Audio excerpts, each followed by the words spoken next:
ভোটের আসল মাঠে যেমন চলছে উন্মাদনা, তেমনি ভার্চুয়াল স্পেসে চলছে ভুয়া ভিডিও ছড়াছড়ি। ব্যবহারকারীরা এসব ভিডিও দেখেই বিশ্বাস করছেন, আর ভুয়া তথ্যের কারণে নির্বাচনী পরিবেশে এর প্রভাব পড়ছে।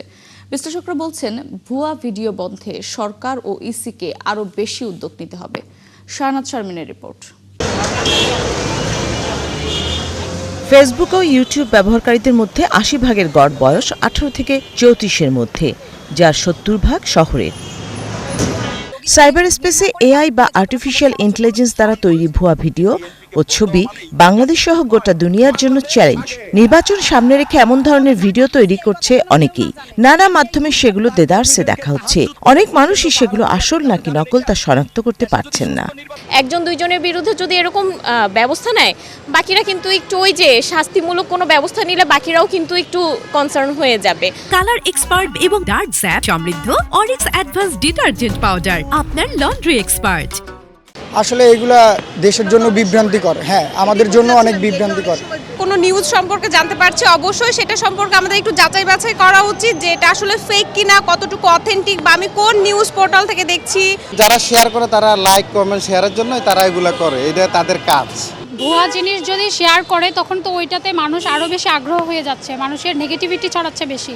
সরকার ও নির্বাচন কমিশন বলেছিল তারা এমন ভিডিও গুজবের বিরুদ্ধে ব্যবস্থা গ্রহণ করবে। বিশ্লেষকরা বলছেন কমিশন এক্ষেত্রে সক্ষমতার পরিচয় দিতে পারছে না।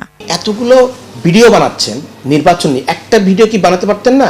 যে সিম্পলি একটা গুগলের ধরেন একটা গুগল নিউজ ইনিশিয়েটিভের একটা আছে, স্টপ মানে স্টপ মানে হচ্ছে আপনি প্রথমে স্টপ করবেন, টি মানে হচ্ছে আপনি এটা টেস্ট করবেন, এরপর অবজার্ভ করবেন, তার প্রোগ্রেস করবেন। মানুষকে সিম্পলি 2 লাইনে একটা মেসেজ দেওয়া যে কোনো কিছু পোস্ট করার আগে 2 মিনিট থামেন, একটা জিনিস করেন, আরেকটা ওয়েবসাইট দেখেন বা আরেকটা জায়গা দেখেন আছে কিনা, অথবা সিম্পলি ওই ফটোকার্ডটার কোনো লিঙ্ক অ্যাড্রেস দেওয়া আছে কিনা, সেখানে গিয়ে দেখেন সেম হেডলাইনটা আছে কিনা। এই সিম্পল জিনিসটা মানুষকে সচেতন করা খুব সহজে মানুষ করবে। এটাকে কেউ করেছে যে আপনি এত টাকা হাজার হাজার টাকা খরচ করে এই যে হা না ভোটের জন্য করছেন, কিন্তু আসলে কোনটা দরকার? চরম ক্ষতিকর যেসব কন্টেন্ট, মিথ্যা তথ্য বা অপতথ্য আমরা যাই বলি না কেন, সেটা এআই দিয়ে তৈরি হলেও যা, এআই দিয়ে তৈরি না হলেও তা। কাজে আসল সক্ষমতাটা হচ্ছে আপনি যখন বলবেন যে এই কন্টেন্টটা থাকা উচিত বা উচিত না, সেইটা আসলে হার্মের থ্রেশহোল্ডে কোথায় যাচ্ছে, এটা কতটা ইমিনেন্ট রিস্ক তৈরি করছে, এটা কি ভোটার সাপ্রেশন করছে কিনা, তাই না? এটা কি ভায়োলেন্সকে ইনসাইট করছে কিনা, এই বিষয়গুলাই হয়ে যায় মানদণ্ড। কাজে যারা এটাকে নিয়ন্ত্রণ করতে চাইবেন তাদের সেই দক্ষতাটা বা বোঝার সক্ষমতাটা আছে কিনা। ইসির সাবেক একজন অতিরিক্ত সচিব মনে করেন কিভাবে এই লড়াই করা যেতে পারে।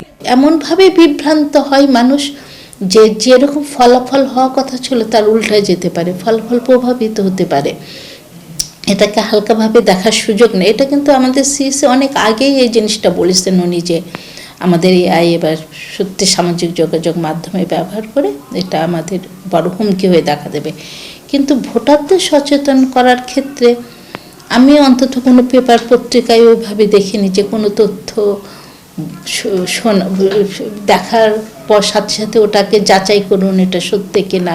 গণমাধ্যম সংস্কার কমিশনের সাবেক প্রধান কামাল আহমেদ জানান, ভুয়া তথ্যের বিরুদ্ধে মূলধারার গণমাধ্যমকে সতর্কতার সাথে কাজ করতে হবে। মানুষকে বোঝানোর জন্য সবাইকেই চেষ্টা করতে হবে। গণমাধ্যমগুলোকেও, যতগুলো গণমাধ্যম প্রতিষ্ঠান আছে তাদেরকে খুব দ্রুত এগুলো মোকাবেলা করার চেষ্টা করতে হবে। আমরা শুধু নির্বাচন কমিশনকে দায় দিয়ে ছেড়ে দিলেই হবে না। প্রত্যেকটা গণমাধ্যম প্রতিষ্ঠান যদি প্রতিদিন অন্তত 2, 4, 10টা করে এরকম ভুয়া তথ্য বা ভুয়া ভিডিও চিহ্নিত করে সেগুলো প্রচার করতে পারে, প্রকাশ করতে পারে, তাহলে কিছুটা মানুষের কাছে পৌঁছাবে সেগুলো। এআই নির্মিত ভুয়া ভিডিওগুলো যেন সংঘাত ও প্রাণহানির মতো ঘটনা না ঘটাতে পারে, তার আগেই ব্যবস্থা গ্রহণের তাগিদ গবেষক ও বিশ্লেষকদের। কালকে রাতে আমেরিকা ইরানে হামলা। শাহনাজ শারমিন, 71, ঢাকা।